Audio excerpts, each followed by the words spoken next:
Welcome to the podcast. I'm Dr. Richard Visser, your guide to exploring the depths of scientific research and experiential knowledge. Join me as we forge a path towards optimum health, well-being, and longevity. As former Minister of Health and Sports, I bring experience and expertise to the discussion. With a PhD in medical sciences and a background in childhood obesity, lifestyle medicine, and longevity, I have dedicated over 3 decades to this journey, including the research I've done nationally and internationally. I started out as a doctor of chiropractic. Together, we're going to navigate the wilderness of health and wellness, uncovering insights and strategies to enhancing our lives. Get ready to embark on a great adventure. Join me on the Visser Podcast.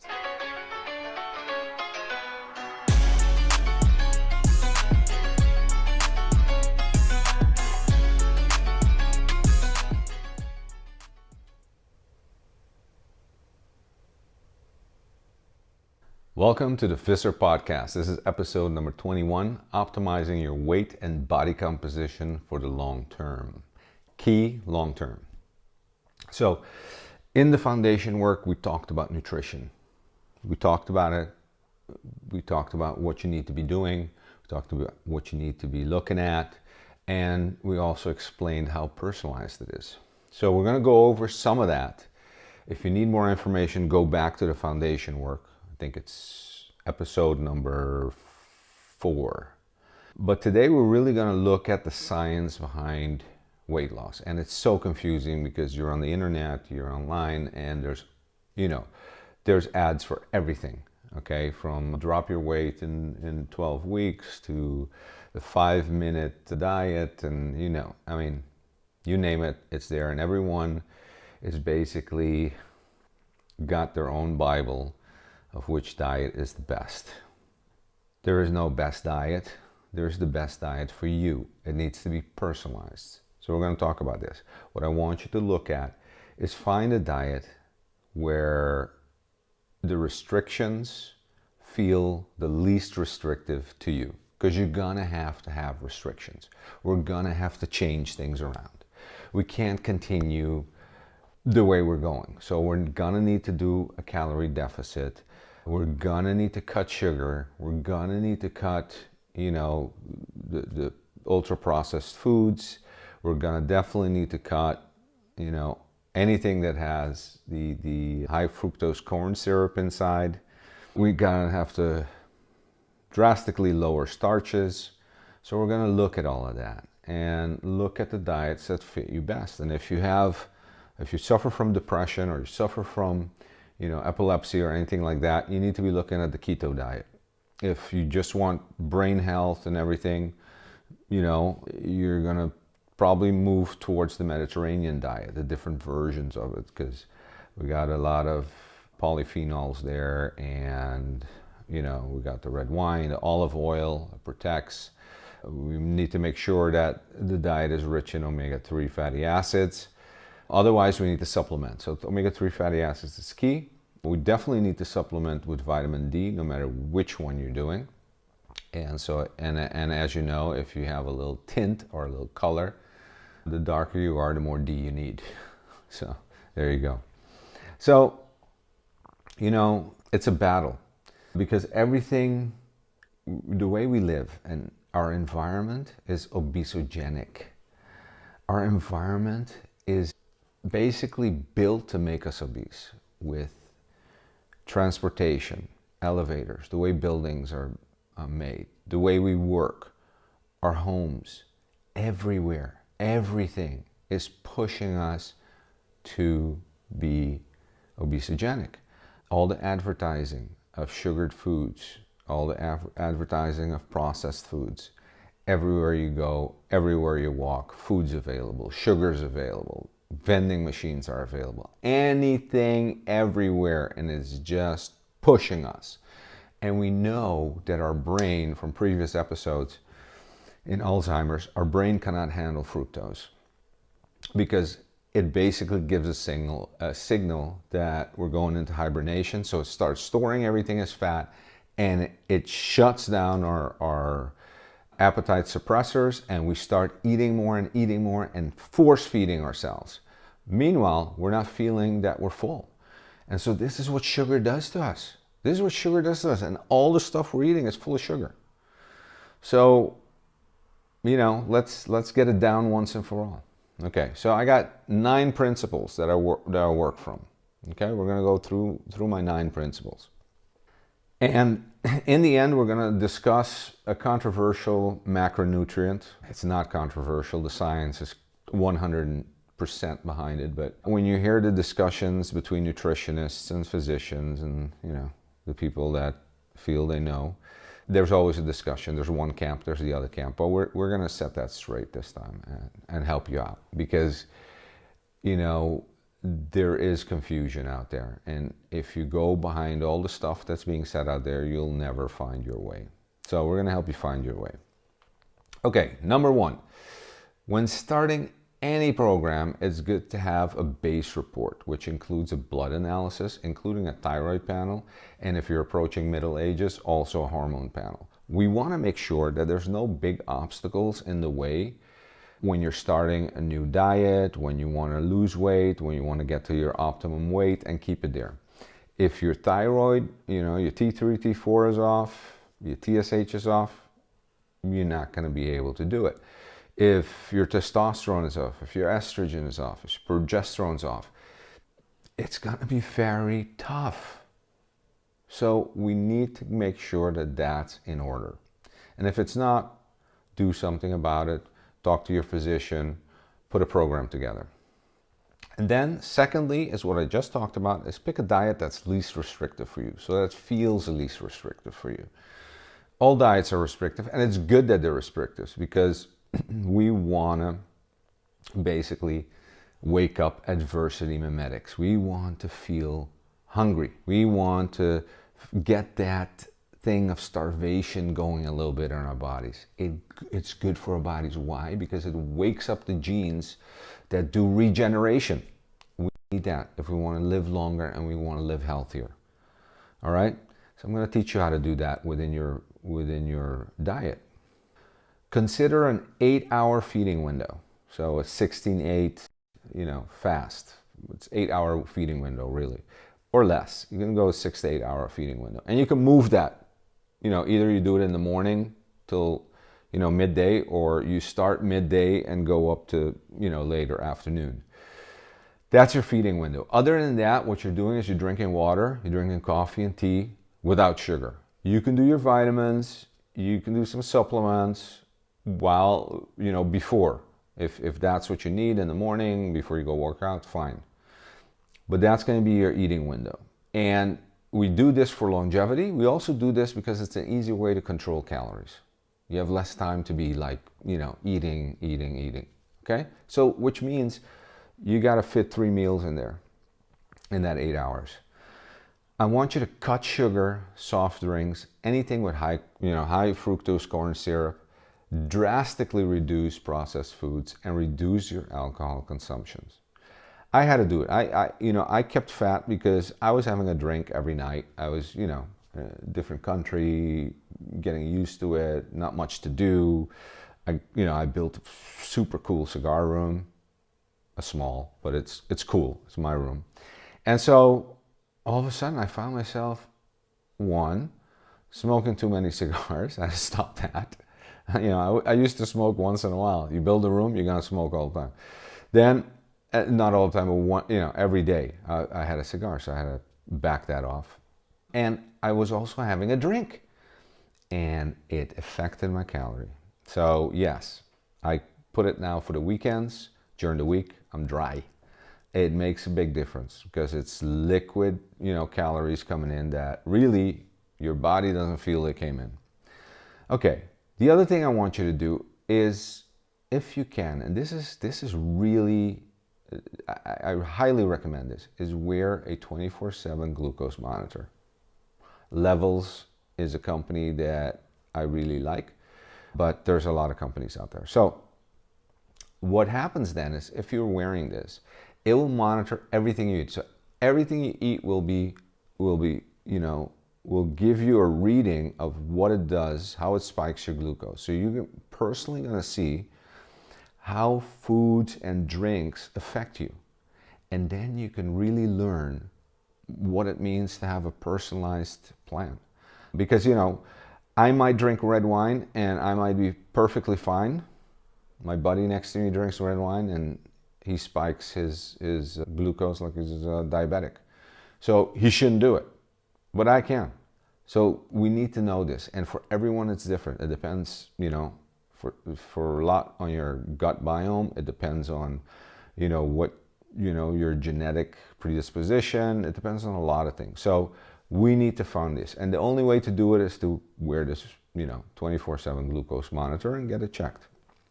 Okay, the other thing is I want to make sure that your gut microbiome is in order. So I need you to include fermented foods, to diversify the gut microbiome. And we've got 3 episodes on that in the beginning, 1, 2, and 3. So go back to that.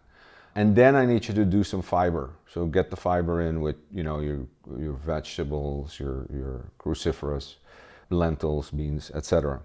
And if you still need, because you went through a antibiotic treatment, which wipes your microbiome out, then do some pre and probiotics. Seed is a very good company. So that's kind of a side note.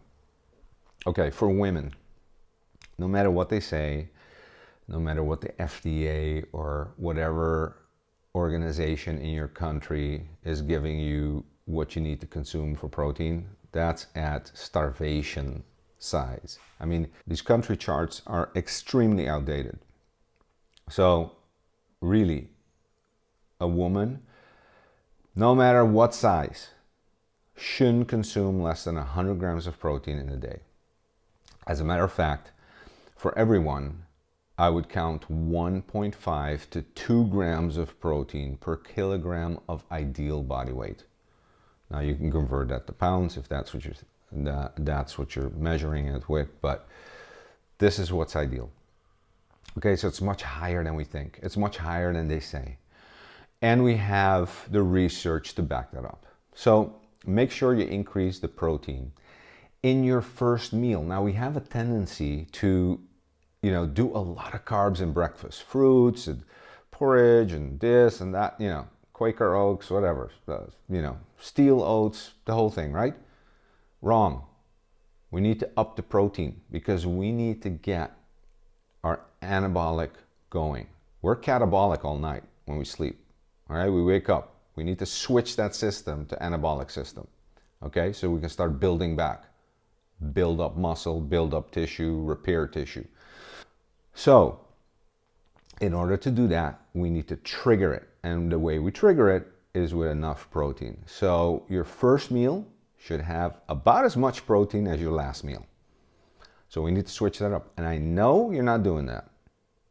So, up the protein in the morning or in your first meal, depending on when you're doing your 8-hour window feed. And I'm going to tell you later on why it is critical to have that protein up. Okay. Include, and this is number 8, and this is what you need to add to it. 50 minutes of resistance training, 3 to 4 times a week, with 30 minutes of cardio, zone 2.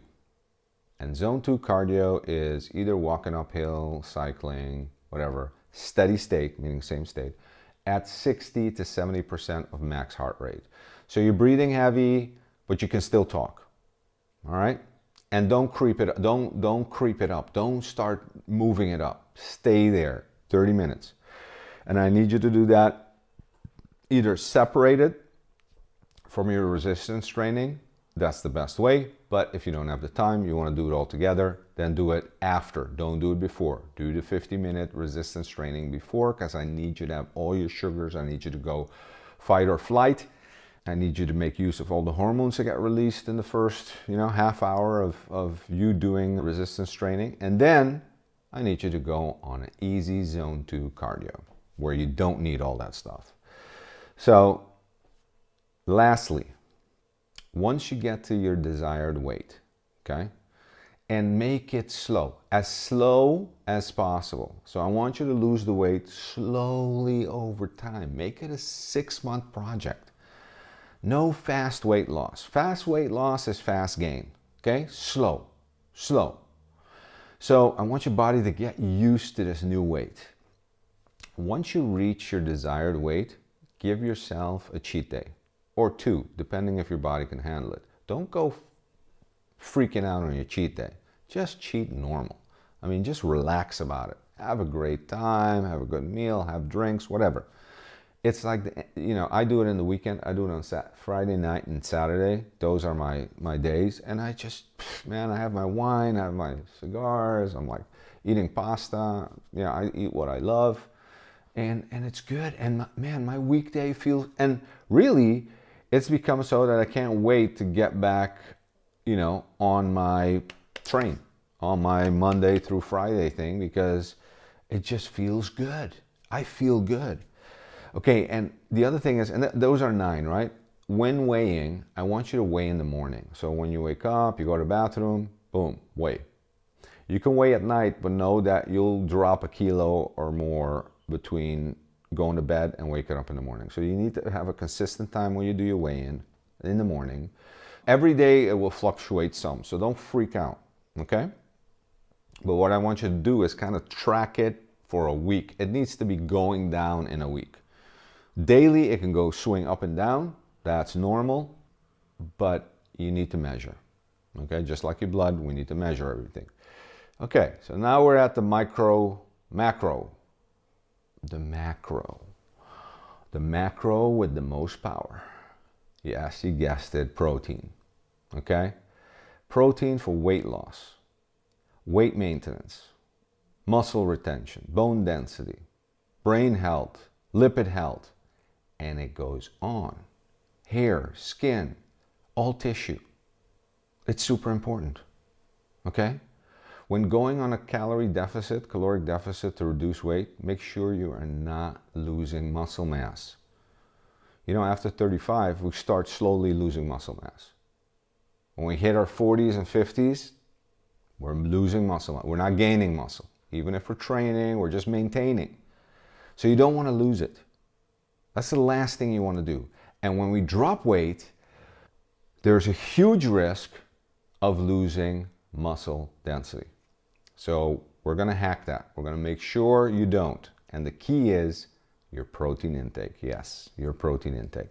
And we're going to show you the research. Okay.